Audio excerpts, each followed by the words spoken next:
All right, I have let the students in, so we can go ahead and start. All right. Well, happy Monday, everyone. Welcome to our meeting. I'm Justin, one of the directors of Monday Meetings.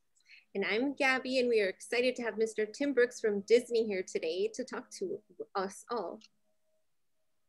All right, so here are our announcements. Join us this Wednesday, April 7th for a Becker CPA review presentation.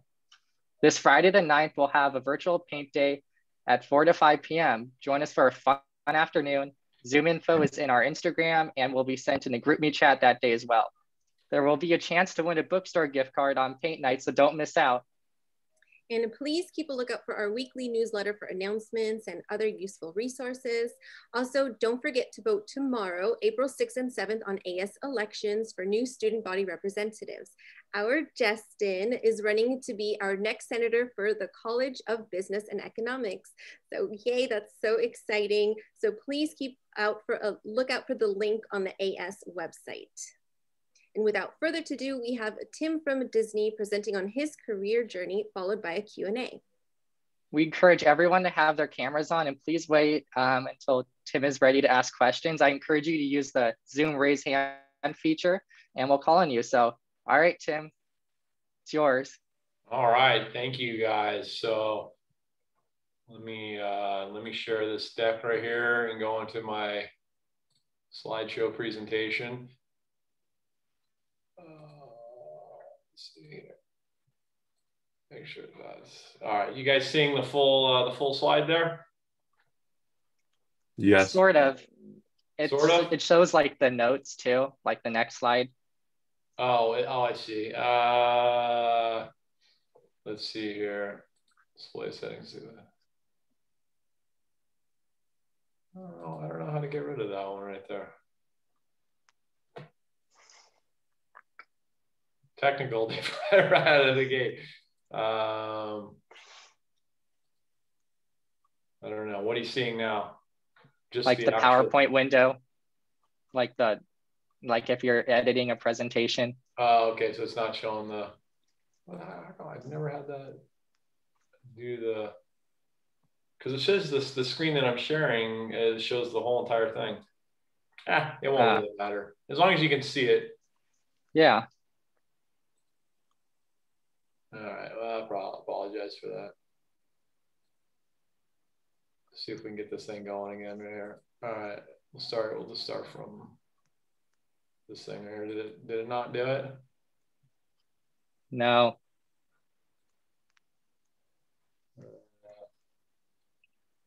Someone said if you have two screens, you may have to select the screen that shows only the presentation. Like maybe it's a different window, it's hiding somewhere. Yeah, maybe. Well, it does show that right there. That's what's weird about it. Right, let me stop sharing this thing. Sorry. Try it again.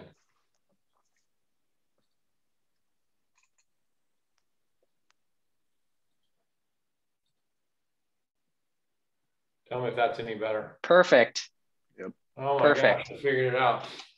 They don't teach you this part in the all right. Well, again, hey, thanks everyone for having me here. Just a quick shout out to the Accounting Association program. Just as a quick note, funny, I think, when I was at school, I was a bartender. That's basically how I put myself through school. And I ended up wanting to be a CPA simply because in the hallways, they had a sign posted up in Sierra South that said, what the top salaries were. And I was like, oh, accountant number one, that's what I want to be. That's ultimately how it was. Knew nothing about it, did relatively well in the classes, but I was about to graduate. I was coming to my junior year and I didn't even know who at the time it was Big Six. And I didn't even know one name of them, not one thing about any of it. And someone said, oh, you need to probably go do something. I went to an accounting association meeting, my first one, met a ton of people. Basically, a few people took me under their wing. And I'd say within 3 months, I basically had a position with Deloitte & Touche starting the next year, a year in advance. So it was obviously huge for me to get involved. I've been involved in a lot of other things with school, like the orientation resident advisor program, but not necessarily in accounting. So that was really cool. So anyway, this is my presentation on what I'm doing here at Disney. So with that said, and again, if you have any questions and you want to stop me, please do. So let's see here. Let's make sure that this thing is. So my background was I graduated back in '93, and they didn't have an accounting major back then. So I graduated in business administration with theory and accounting. I did relatively well, and I was also pretty involved, not in the Accounting Association world or Beta Alpha Psi or any of that, but I was in a fraternity. I had done some extracurricular activities in terms of just situations where I got to meet a lot of different people. And obviously that you'll see in the theme of this, that obviously the connections ultimately are a very important part of what you ultimately end up doing. As I talked a little bit about how I got into Deloitte, right? I met a few people that knew a few other people. And again, sometimes that's all you need to get your foot in the door. You obviously need to have the GPA and a resume, but you also need to know people. And so obviously Deloitte was a very great start for me. I learned the trade of auditing and accounting, tried to understand a little bit of the corporate culture that they had. Obviously met a lot of friends and contacts, people above me, but also the people that I started with. And then I also got to work in many different industries. I spent a lot of time in the interactive world, a lot of entertainment. Deloitte wasn't really known for entertainment, but I did a lot of the entertainment clients when I was there. I worked out of the Warner Center office, which was really cool for people who lived in the Valley. They don't even have that office anymore, but it was really cool when we were there. And it was a smaller, more intimate, a lot of middle market jobs. I also did a lot of technology. I ended up leaving public accounting, and I went and worked for an advertising client. It's called Fanfare Media Works. Probably never heard of it, and you never will because it doesn't exist anymore. It's since gone bankrupt, which is very disappointing 7 years of my life. But when I was there, I learned how to manage a lot of responsibilities. I had 28 people that reported up to me at that time. And I think that helped me become a better, effective leader, which is weird because I was probably one of the youngest people at the time. And you just learn all different types of personality types, people who've gone to school, people who haven't gone to school. And, you know, they all play an important part. I've had many different arguments with people who will tell you that you need to have A+ personalities, overachievers on your team to be successful. And I would argue that that's not true. I think everyone plays a role. And if everyone wants to be, you know, the number 4 hitter on the team, it's very difficult to find a place for everybody. And ultimately people become dissatisfied and leave. So you really have to build a team that makes sense. And my big thing always has been enthusiastic employees. So it's not necessarily the smartest, but the people who are willing to do anything. And you'll find that when you leave, or even people like in the Accounting Association, you know, you'll start to learn that, which I didn't even realize as you get involved in some of these groups like Accounting Association or the fraternity. Like in the fraternity, let's face it, I didn't have all the smartest people in our, especially in my fraternity. We got kicked off campus the year I was on it. And we had a lot of knuckleheads, to say the least. And the point was that there were a lot of people who did a lot of stuff. There were people who were great athletes. There were people who were very scholastic. And there were people who were very enthusiastic, so they could get, you know, people signed up for a lot of the charity events, which was hard to do. So if you got some of the more popular people who are good at kind of getting people rallied up, it's interesting, but almost everyone brings a little something to the table. And you'll find, I think I've found that in a lot of the organizations that I've had, and try to get the most out of it that you can. Sometimes, you know, you got to make a change, and that's part of learning. But that's what you learn when you go and you work for a company, you start having a team. And that's how, when you ultimately start, you know, going up in the ranks, it becomes more and more important in terms of soft skills and how to lead a team. That's going to be one of the more important things you end up doing. And then maybe the last thing in this small company that I learned was just being politically savvy on how to get things done. It doesn't matter. It's just sometimes you may think it's the most obvious thing, but if there's somebody who doesn't want to get on board or whatever, you've got to think of good creative ways. My CEO used to call it Socratic reasoning. He'd say, you convince everyone else that it was their idea. And if they can come to that conclusion, you can get a lot of things done that way. And again, that company wasn't successful. I didn't make a lot of money at that company. And, you know, it was a little bit of a resume builder, but there were people who were a lot more successful in the 7-year run that I had that, but I did learn a lot of things that ultimately paid off when I left. And so when I left there, you know, I wanted to kind of start over, rebuild my career. And I started as a consultant. And the reason I wanted to go into consulting is I wanted to get into a bigger company because I was a smaller company and do a little bit of the SEC stuff. Because even when I was at the Big Four, I didn't really have a whole lot of SEC experience. So the idea was to go into corporate reporting, learn a lot about SEC reporting, and then get the heck out of there and become a CFO. That was my thing. I wanted to be a leader, a big fish in a small pond. That's how I always saw myself.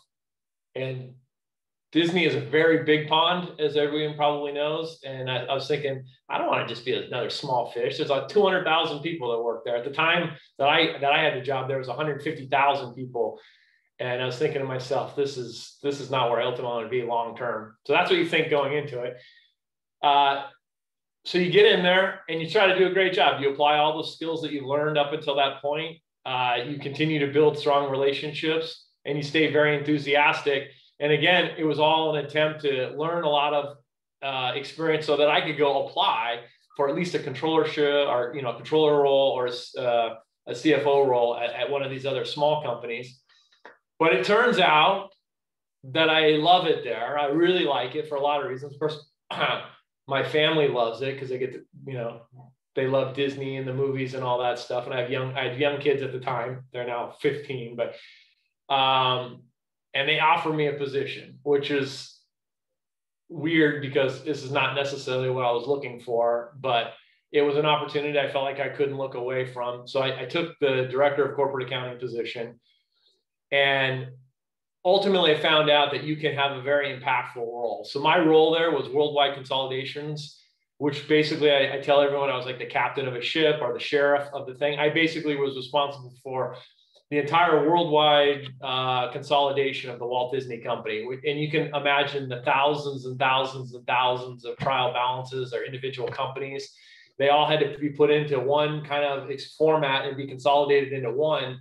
And to make that happen, everyone's kind of do the same thing. There's controls over what GL accounts you use, you know, your COBA hierarchies.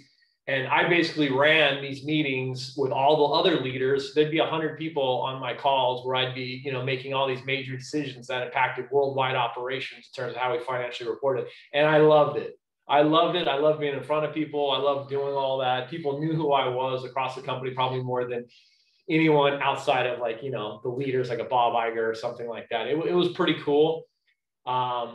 And again, I continued to, you know, do some cool things, always stayed enthusiastic, took on as many responsibilities as I could. So our team continued to grow as we centralized a lot of things.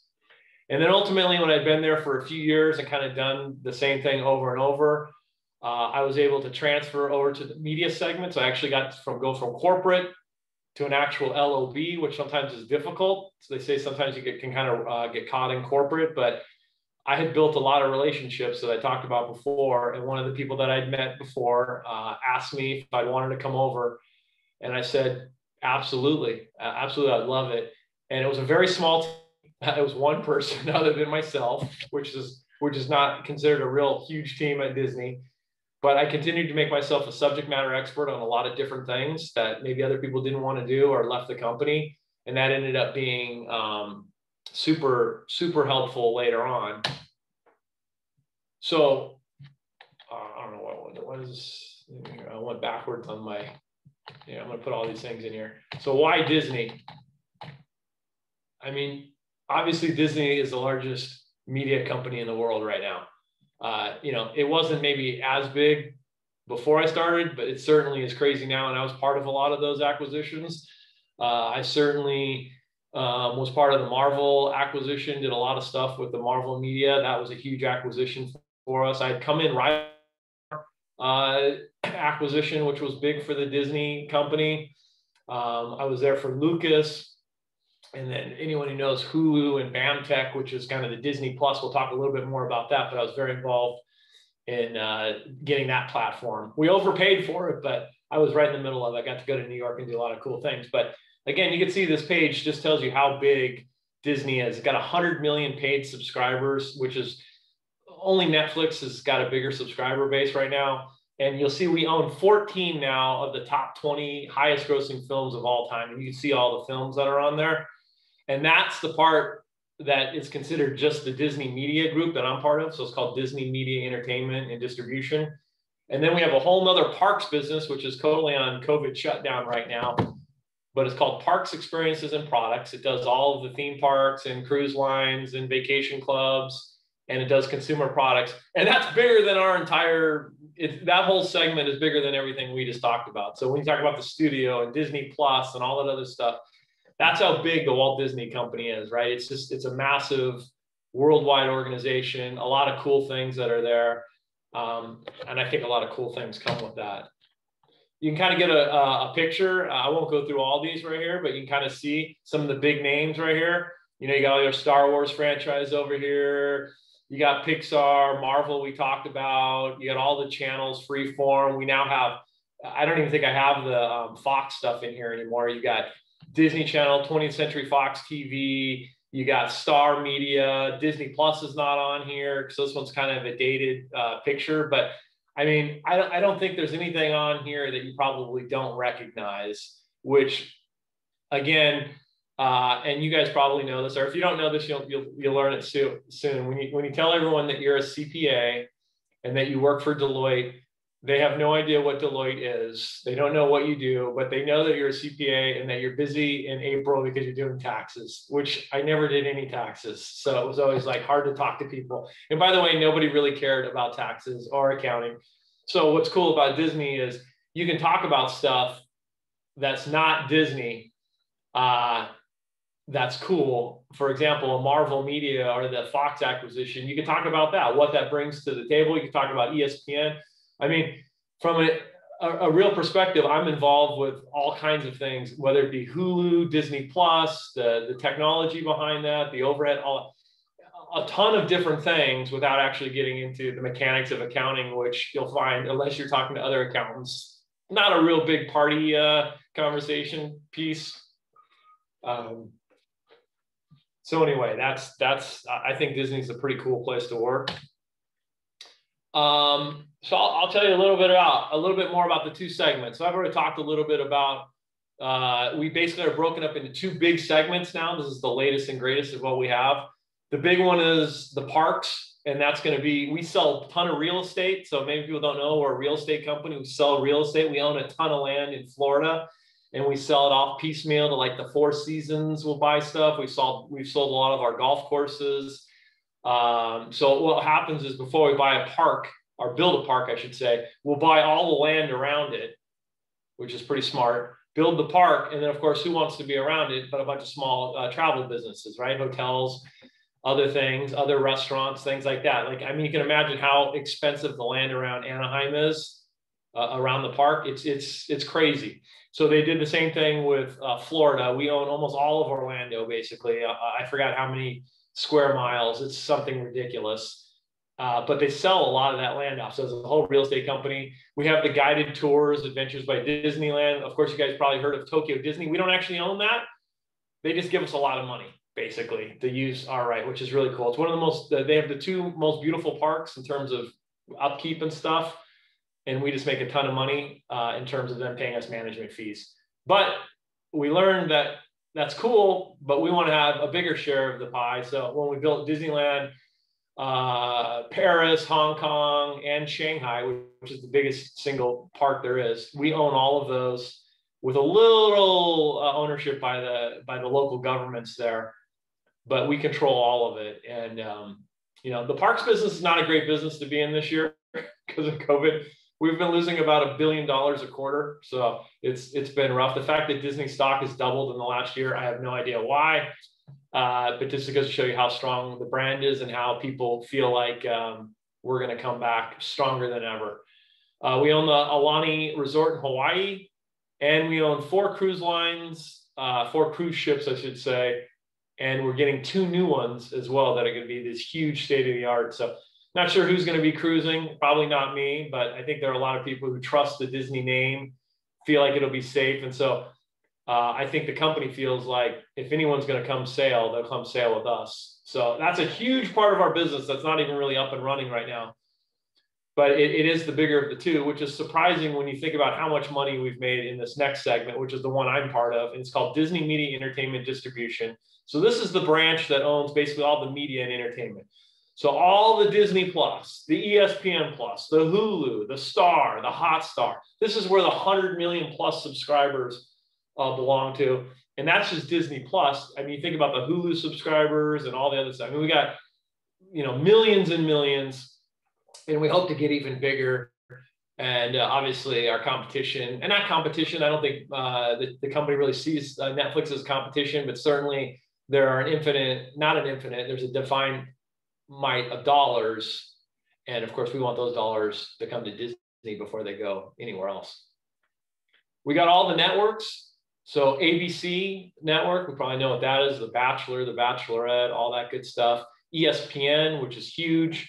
FX, which came over with the Fox deal, the Disney channels, that's Disney Junior, Disney XD, and just Disney. You got Freeform, and then the Nat Geo channels. And then all the international channels fall under us. What you'll see in the blue, by the way, I've highlighted in blue, are my direct responsibilities. So like I'll handle a lot of stuff directly to the channels. I also do all the addressable, what we call digital ad sales. So abc.com, all your watch apps. Anything that you go on Facebook or Twitter that's like Disney.com or ABC.com or ESPN.com, all that stuff, you know, that you watch shows on any kind of like your iPad or your telephone or even on a Fire Stick is going to come through here. We have owned, so I don't know if anyone knows this, but maybe not, I didn't. So we call it the ABC network, and some might think, hey, we own all that.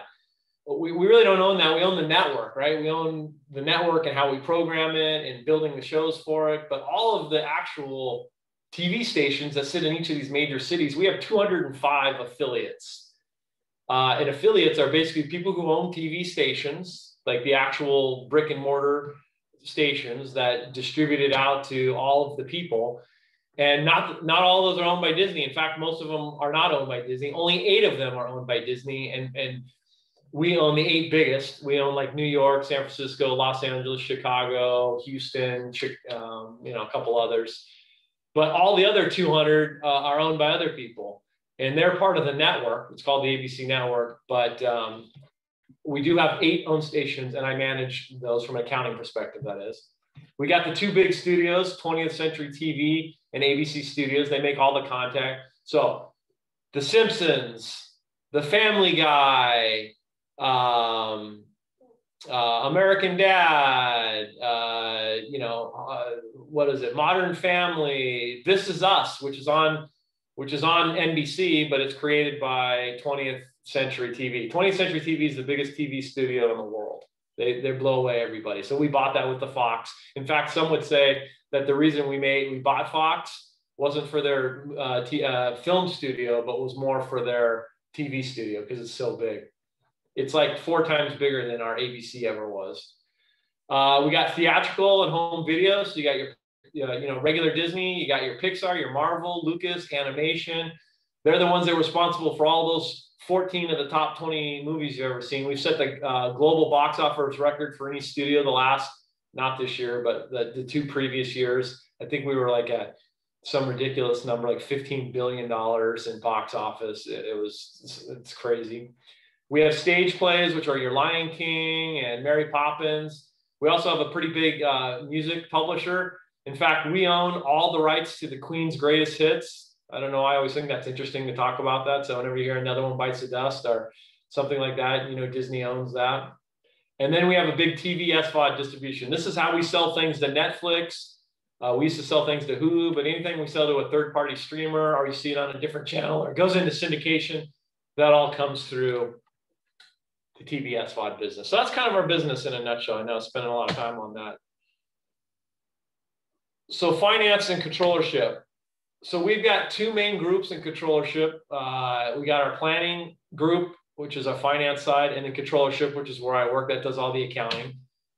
The planning team's obviously working on the annual plan, the forecast, long range plan. They're more forward thinking, what's going to happen in the future.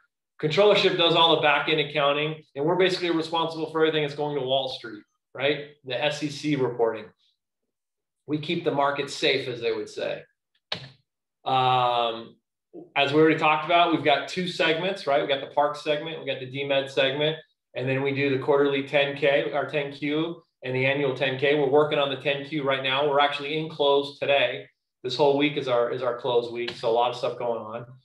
All the results are secret to the public until we release, so we get to see it all before everybody else. I don't know. I never understood how the correlation is between the information we have. We have a shitty quarter, I'm sorry, a bad quarter, and the stock does really well. We have a great quarter, and the stock does really well, really poorly. And the reason that is because there are secret whisper numbers that the market expects. So it really is based on how you do against expectations. So the market has a level of what they think you ought to do.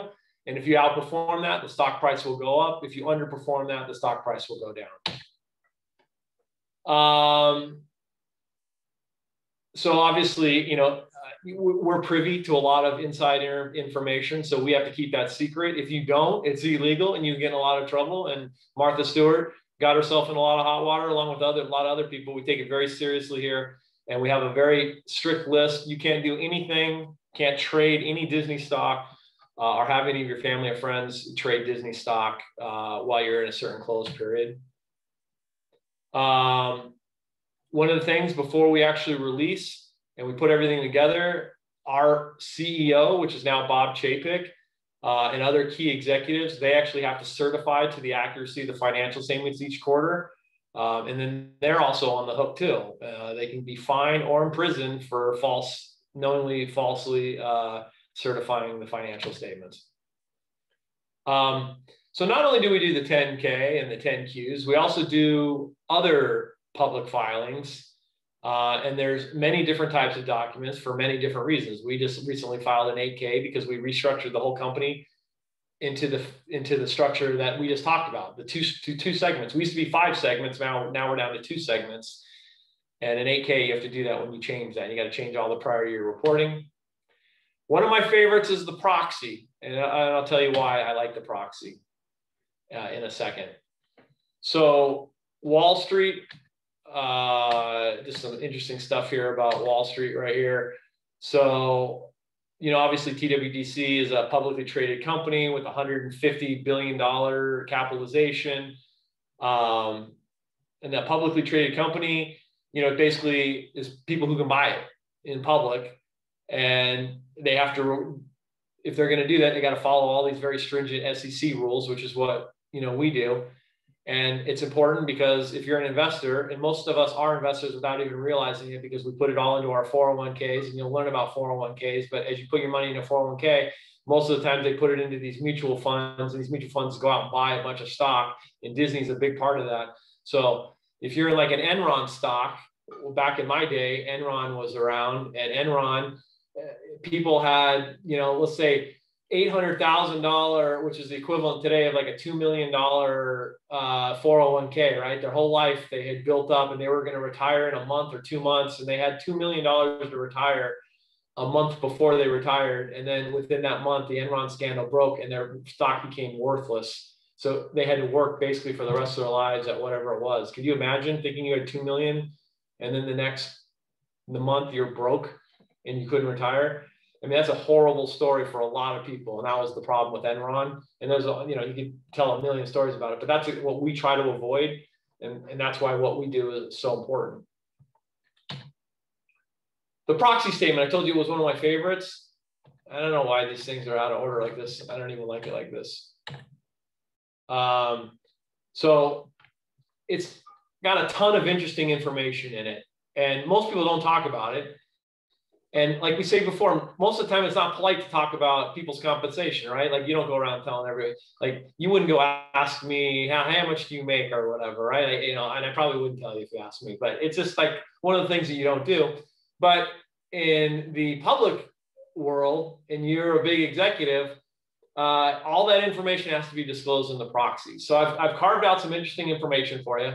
And the reason I do this is because I want you to know what's out there, right? What could you expect from a career, right? And we'll talk a little bit about not just these folks, but what it's going to mean for you as you walk into your career and you think about things. And the reason and again, I'll get into this in a second, but the reason this is so important is if you, and I don't want to say I was a victim of it, but I certainly was challenged a long time when I was in college. Like, well, Tim, why are you going to college? You're broke. You spend all your time at school. You have to pay them for school.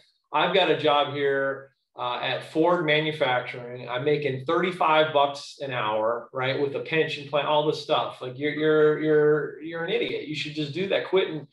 And at the time, it seems great, right? And by the way, when you think about how long ago that was for me, that's probably like $80 an hour now, right? It sounds awesome.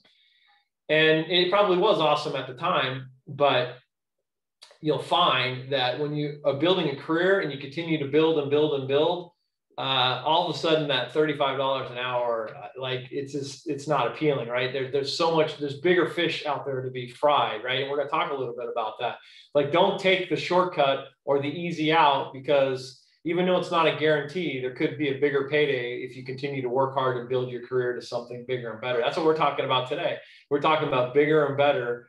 How do you get from where you are today to maybe where I'm at, or hopefully better, right? Hopefully you'll do even better. But again, I was where you guys were back in 1993. So Bob Chapek, he just got the job, right? The guy just got the job like a year ago. His base salary is $2.5 million a year. He has an annual bonus target of 7.5, which can be doubled if performance factors hit. And then he's got another long-term incentive package for $15 million. So the guy can make a lot of money, basically. I'll just give you his predecessor, Bob Iger, in 2017, when I put all this together. He made $36 million in 1 year and made him the 5th highest paid CEO in America. A pretty good pay year, right? Wouldn't you say? So all of a sudden, $80 an hour is like chump change, right? Like forget that. How do I become CEO? That's basically it. Like, how do I become CEO? And it may seem like that you can't do it, but Bob started from the bottom. Like you see, if you read his book, he started at the very bottom, like everyone else. You also can be a board member, right? We've got a big board member. These are non-Disney employees per se, but they're board members. And so if you're in other success, you've shown success in other companies, like let's say at Facebook or some motor company or something like that, we'll put you on our board. We want all these important people to be part of our board. So if you get on the board of directors at the Disney, your average compensation for like meeting 12 times a year is $325,000. You get a $15,000 allowance to buy anything Disney you want. You want to go to Aulani in Hawaii? They'll send you to Aulani in Hawaii and pay for everything up to $15,000. The cruise lines, any movies, any merchandise you want to buy, anything you want every single year, $15,000 for you, for your wife, for your kids, and for all your grandkids. And by the way, there's taxes that come along with that. Oh, and the company will pay for that too. It's a pretty good deal to get on a board of the Walt Disney Company, right? And again, if you're successful in some business, they're going to want you to be part of a board. It might not be part of the Disney board. It could be another board. So, there's a lot of things that are out there that you can be, and don't sell yourself short, because anyone can do it. So let me tell you a little bit about kind of a more normalized Disney executive. So executive level at the Walt Disney Company starts at the director level, which is where I'm at. And basically, it's a competitive salary. And I won't get into what I make, but I'll just kind of give you a barometer. You can put the math together yourself. You guys are all probably pretty good at that. But a senior manager, which is a level below me, their base salary can be about $150,000. And so you can imagine it kind of, that would be your starting point right there. You get 30% of your annual business bonus target, right? So if the company meets its performance goals, 30% of your compensation would be this one-time bonus. And by the way, it can go up if the company outperforms, that percentage can go all the way up. I think it can go up as high as a little over 40%. So you can have 40% as a bonus. So, again, you look at that on your 150 or whatever, you're talking about at least $60,000 as a one-time bonus. And that's if your base salary is 150. So right away, if you had 60 to 150, you're at 210. And we haven't talked about long-term incentive comp. That's another 30 that you get. And that is something that basically they call long-term incentive comp. It vests over 4 years. Every 4 years, you get 25% tranche. And that's to keep you with the company a little bit longer, right? Keep all their good talent from leaving. So again, you throw another 60 on there and you start to get the idea of what you're at. You're at 270 if you have the lowest base in terms of what it is. And this is almost all the directors, right? So this is part of what it is. 15% of your salary for 401k contributions, they'll match up to 6%. So if you're putting in 15% as 401k, they're matching 6%. That's not part of any of the stuff we talked about. That's just all that's added to it. Then they're going to give you a 10K in health and dental, which is pretty cool. And then $690 in life insurance and disability. But here's my favorite, and this is probably everyone's favorite. And it seems stupid, but I'll tell you why. So they give you this stupid $1,000 a year in executive fitness. And you think to yourself, well, that's not very much.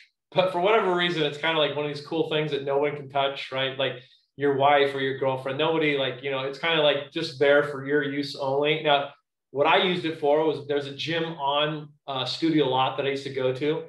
And it was a really nice facility. And I'd use some of these funds for that. But I'm a big golfer.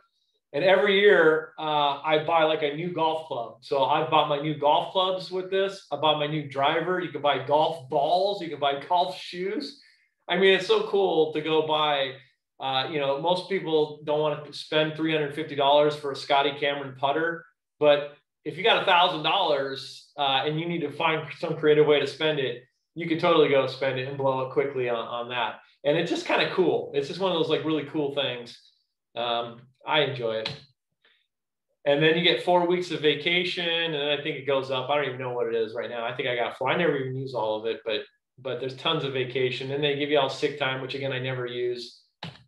And then the other cool thing that you might like is you get this annual Disney pass, park pass, which means you can get yourself in along with 3 of your family members or 3 friends, where you just go in, you don't pay, you just show the badge, VIP. You're like, hey, I'm with Disney, let me in, and they let you in, and it's cool. Everyone asks, can you get in the front of the lines? No, you're like a regular paying customer. But I think at last check, it was $175 a pop to get into Disneyland. So, you're talking about close to $500 that you can just call in. And it's always a cool thing, man. If you got friends out of town, you look like a high roller when you bring them out there. You get discounts and everything when you go in the park. If you're dating, it's a cool dating thing. Be like, oh yeah, you want to go do a little thing at Disneyland. And if you got a wife and kids, it's for sure. It's a slam dunk. Saves you. You're going to go to the zoo and you're going to spend a few $100. You take them to Disneyland and you don't spend anything, because I never get them food. I'm like, you got to bring your own food in, guys, which I don't know if you're supposed to do, but we did anyway.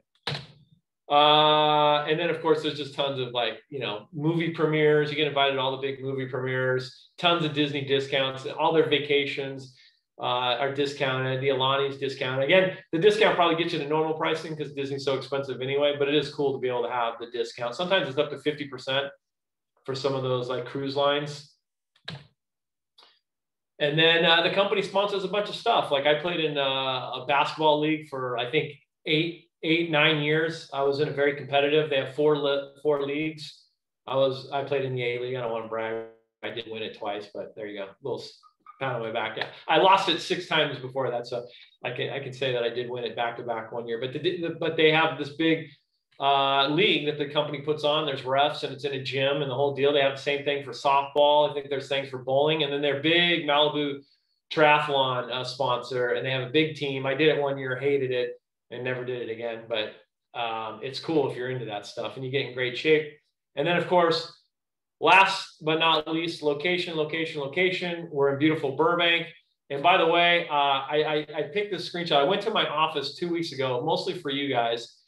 And I took a picture in my office. And this backdrop right here, this is just, I'm at home right now, obviously, but this backdrop, this is my actual office backdrop right here. That's my view from my office. I have a nice corner office. The other side overlooks Forest Lawn. But I think that's pretty cool. You got the Mickey thing right there. I don't know. I'd say in terms of offices, I got a pretty cool deal. I don't know anyone who's got a better office view than I do. And you can look over on the San Gabriel. I think it was in the San Gabriel Mountains. It's just the lots over there on the left, and the feature animation building is right there. So I wanted to show off a little bit. I don't usually have this background right here, but that's my background that I got to look at every day when I work there. I haven't been there for, other than the time I went and took a picture there, for over a year now. And I don't know if we're going back anytime soon. And of course, we talked about it before. You get to be part of the magic. You get to tell your friends and family about all the cool stuff. They think you know everything about it. If you're like me, you pretend like you do know everything about it, and you talk about a bunch of stuff you don't know anything about. But if you can pull it off, more power to you. So how do you do it? There's many ways to do it. You saw my way to do it. I went through the Big Four. You don't have to go through the Big Four. I wanted to give a little shout out to our accounting finance rotation program. I don't know how many of you know about this. I think we do some presentations. They recruit a lot out of UCLA, USC, BYU is a big one. University of Texas is huge. Berkeley is also pretty big. I don't know. We've got a couple from Northridge. I would like to have a lot more. But the accounting finance rotation program is basically a 2-year rotation program where we run 4 6-month tracks in the company. That's going to be in the areas of accounting, reporting, planning, and controls. In basically 2 years, it's a 2-year job interview, right? You get to meet a bunch of people. You get your CPA certification. I think it's a 90% success rate at finding an SFA position at the end of it. And a lot of that 10% might be people who just left afterwards to go to different companies or whatever. I think almost everyone looking for a job, they find it like extremely important to make sure that all the AFRPs find homes after their rotation. Obviously, they build fantastic relationships, not just within their own start group, just like you'd have at a Big Four type thing, but also within all of their rotations. They're going 6 months. They get to hang out with teams for 6 months around the company before they graduate. And I still have people from, I don't know, like over 10 years ago that went through this program that I still work with every day that are super successful. We got senior managers and directors now that are at my level that started just like what we're talking about. Whenever you graduate, you could come work and do something like this. This is the alternative to the public accounting, and it's a way to get your certification. It's a great program. I'm highly supportive of it. I think it's fantastic. And I have an AFRP that works for me, and I get the first rotation. I get the one right out of college. So theoretically, one of you could be working for me by September. I mean, that's true. That's how it could work. And then I feel sorry for you because we'll put you to work for sure.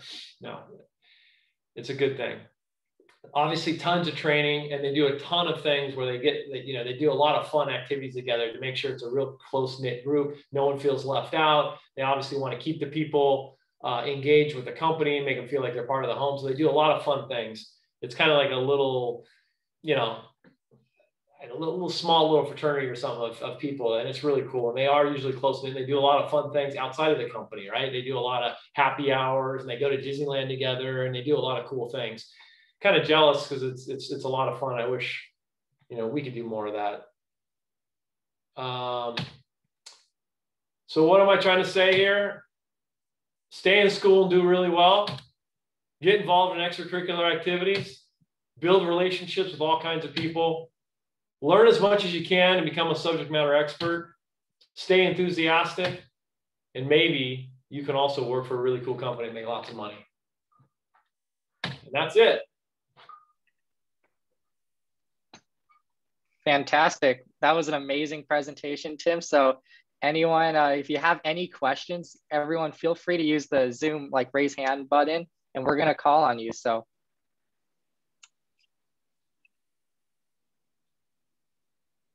let's see. We have one question from Julian. Go ahead. Hey, how's it going, Tim? First of all, thank you for the presentation. That was awesome. Just like Justin said, it was super informative. So I just wondering if you can kind of, touch on, what you thought, working in public accounting kind of helped you, going into industry, and what things you think you learned that you might have not, if you go straight in. I was also just wondering what level you left from public accounting at. Oh, that's a great question. So I think the one big thing that you learn, and probably like we talked about before, learning the corporate culture and a little bit of the political savvy. You're probably going to get that anywhere you go. The one thing about the Big Four is, they put you with the biggest clients, so you get to see that corporate culture, from the bigger companies that you probably wouldn't get to see if you went directly in, and you get to see many different types, right? Again, if you went directly in the industry, you're not going to see all the different industries and the different types of companies, and the casual versus business suits, all that stuff's there. But probably the single biggest thing is they put you in these very difficult situations. I'll be honest with you, right? There's not like there's a whole team there. It's not like you're, the partner and the senior manager and all that. You might have a manager there, probably not. Really, you have a senior basically in the staff. That's who is out there on the day-to-day. And you got to make real-time decisions. And there's a ton of stress to figure it all out in a very short period of time. And so I kind of equate it to being in kind of wartime, right? That's why I always talk about like Chevron badges, you earn your stripes. Because every time I was put in there, I always felt like there's just no way we're going to figure this out. This is never going to get done. And you just feel like you're going to get fired, or it's not going to work, or whatever. And you're forced to figure it out. You're forced to make it happen and do it. And every time it's something different and different people and different stresses. And you ultimately figure, well, I guess not everyone figures out. It is a very sink or swim. Some people don't do well, and they, aren't there for a very long time. They weed people out pretty quickly. But if you've got a lot of enthusiasm, like I've said before, you'll figure it out. And if people see you're enthusiastic, they'll want to help you. And sometimes it takes a lot of that help, maybe not just even with your senior, but within the client yourself, building that relationship, going, hey man, I don't know anything about this revenue. Can you just tell me how this works? Like throw yourself at the mercy of the court, and they'll help you out. In a lot of cases, they want to help you out because they know that, you're going to probably help them out in some other fashion, or maybe you might go work for them someday. Who knows? They need to keep good relationships with those teams in the same fashion. But it really is being put in all these different situations and just making it happen. And you learn to work a tremendous amount of hours. I worked many a night where it was, 1, 2 in the morning. That was a regular thing. You work weekends. So it does teach a very strong work ethic. I later found out that you don't get any brownie points for working all these extra points. Most of the time, you're not paid overtime. So it really encourages you to work smarter, not harder, but sometimes you can't avoid it. And I think that going into it is very good from that perspective. And of course, you learn a lot of different areas of the business, right, with the different industries, and you get to see how cash works and AP and AR, which are all really different. And if you go into industry, it's most likely that you're going to be kind of, I don't want to say pigeonholed, but you'll be focused in on one area of expertise. And that's cool because you'll become an expert on it and you can build a career off of that. But it is nice to kind of have the broader base and understand what you like. I got into tax a little bit. Like I spent like 3 months in a rotation program, realized I didn't really like it. So I didn't end up pursuing it. And it was just an opportunity for me to realize, okay, that's not something that I want to do. Sweet. Thank you.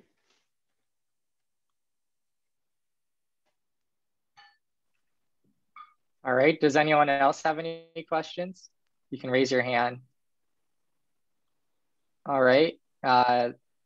Leander, go ahead.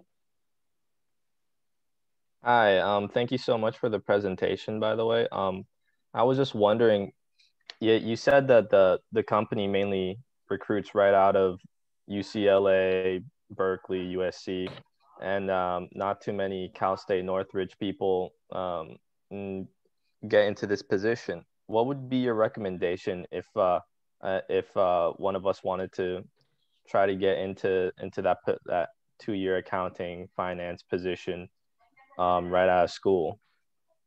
Well, we do have some CSUN people, by the way. And this guy is actually a personal friend of mine. He's no longer with the company. He's like the poster child, though, of it. So a lot of it starts right away with qualifications, right? So you're going to see what ideal candidate, right? You got to have a 3.5 plus GPA. I mean, these are very big four-ish type candidates. So obviously, it eliminates some people right out of the gate. I mean, that's sad to say, but that's just how it is. It's very competitive. And again, you're going to be competing with some of the top accounting people in the country, right? It's not like Big Four where they hire their local office people in Texas and their local office people. There's only one Walt Disney company. And there's only one, well, there's 2 locations. There's Orlando. We flip flop in Orlando, but for the most part, it's one company. So of course it's also the Walt Disney Company, which has a great name for a lot of people. Some people are passionate about it because there's a Disney difference. So we can be selective in terms of who we get. We not only do we have this ideal candidate right here, but we also put them through a pretty rigorous interview process, a panel interview, which is very intimidating, I'll say. I think I do terrible in it. I hated it when I was on the other side. We had people crying in it. I think they've toned it down since I used to do it, but it was brutal. And so the best people would rise to the top. So again, the population who gets in is very select and few.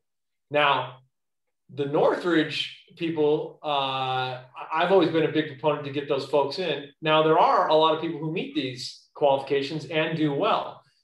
I think the difference, though, and this is just talking honestly here, and I put myself in the situation, if I was in graduating like you guys, like put me back to where you guys are right now, and I had to make a decision, and let's say I had done well and I met all of these criteria, and I had the choice between going Disney AFRP or if I had the chance of going Big Four,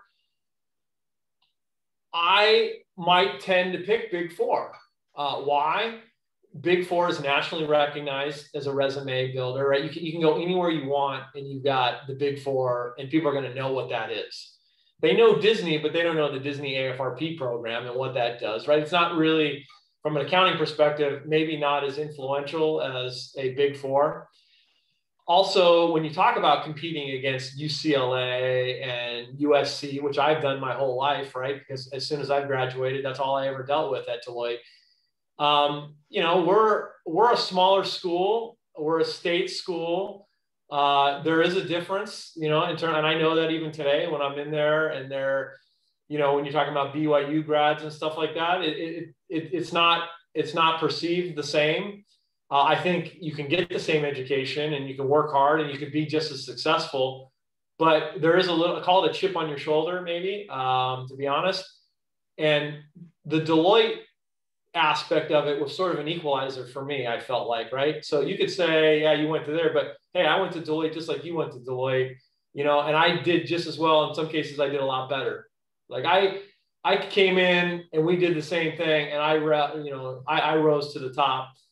And a lot of other people did too, but some people didn't. You know, there were people from USC that ended up, you know, getting let go because they couldn't cut it. Because one thing they didn't have that I had is I'd worked through college my whole life, and I knew how to balance and do all these other things that maybe other people didn't know how to do. I was in a fraternity. I did all these extracurricular activities. I knew how to manage my time, or maybe not even manage my time, but I knew how to prioritize my time. I knew what was important. I knew when it was time to go to a party and it was time to buckle down and study for finals. And that paid off in the work world too. And so that was probably my decision in terms of doing that. Now, the flip side to the AFRP, I don't want to undersell that because I think it's great. If I thought that I wanted to have a career at Disney, going directly into the AFRP gives you a huge advantage. First of all, what's the biggest advantage? You meet everybody, right? You meet everyone. You have 2 years to meet everybody. You get to learn the Disney way. You meet all the culture. And half of what your career is going to be is meeting the right people and being there at the right time. And if you're in the AFRP program, you're going to know everybody or a lot of people, and you're going to position yourself to have these opportunities, and they're going to know who you are, and they're going to seek out. I mean, I actually, with Justin is a perfect example. That's Justin Coleman here. He went to USC. And he was a workout partner with me, and we were friends and we worked on the same floor. And I reached out to him to come work for me, and he said no. He went somewhere else better, but I reached out and I wanted him to come work for me. And so he had a lot of choices on what he could do, and he ended up going into the planning side. Now he's left at a bigger company, probably making more money on the planning side of the business. So he's doing the AOPs and stuff like that. So if there's a lot to think about, there's no right answer. I can tell you half the people that I've talked to that are in the AFRP, these people are all like, you know, 3.8, 4.0s at the biggest schools. And they said, I just love Disney. You know, that it's all, I love the company. I love working for it. I love what it does.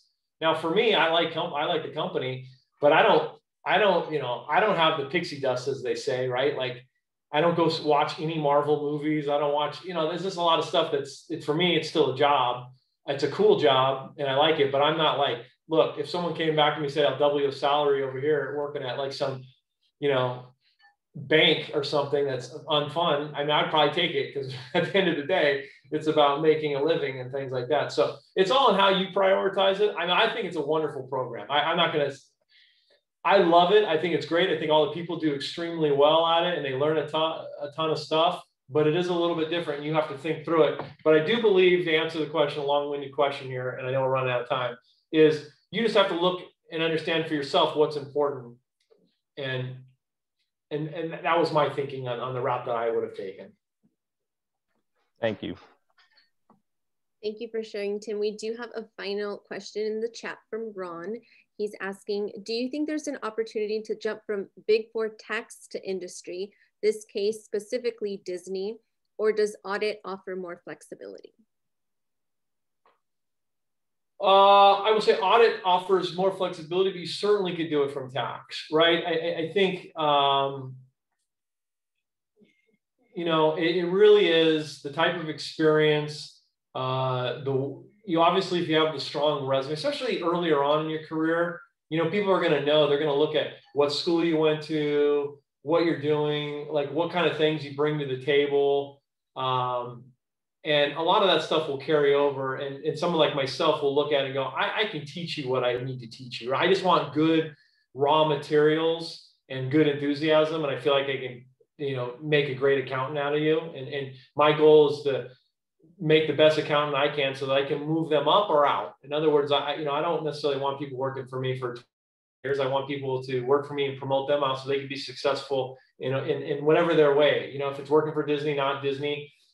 But tax is definitely, I don't think that necessarily makes it impossible, but audit is obviously a more natural flow. All right. Well, I think that's all the time we have today for questions. So we're going to take like a little group picture. So if everyone who would like to, you can turn on your camera and yeah, I'll take a few screenshots. All right. All right, 3, 2, 1, smile. I'll take one more. 3, 2, 1. Perfect. Got a lot of camera shy people here, huh? Yeah, well, besides that, we do have, we're gonna share announcements one more time. Thank you, Tim, so much. Thank you, guys. We really appreciate the insights you share. Your announcements. Thank you so much. Join us this Wednesday, April 7th, for our Becker CPA review presentation. This Friday, the 9th, we'll have a virtual paint day at 4 to 5 p.m. Join us for a fun afternoon. Zoom info is on our Instagram and will be sent in the GroupMe chat that day as well. There will be a chance to win a bookstore gift card on Paint Night, so don't miss out. Please keep a lookout for our weekly newsletter for announcements and other useful resources. Also, don't forget to vote tomorrow, April 6th and 7th on AS elections for new student body representatives. Our Justin here is running to be our next senator for the College of Business and Economics, which we are very excited about. A link for that can be found on the AS website. So thank you all again for joining us in today's meeting, and thank you, Tim, for a wonderful presentation. All right, we'll see you guys. Thank you. Thank you. Thank you so much, Tim. Thank you.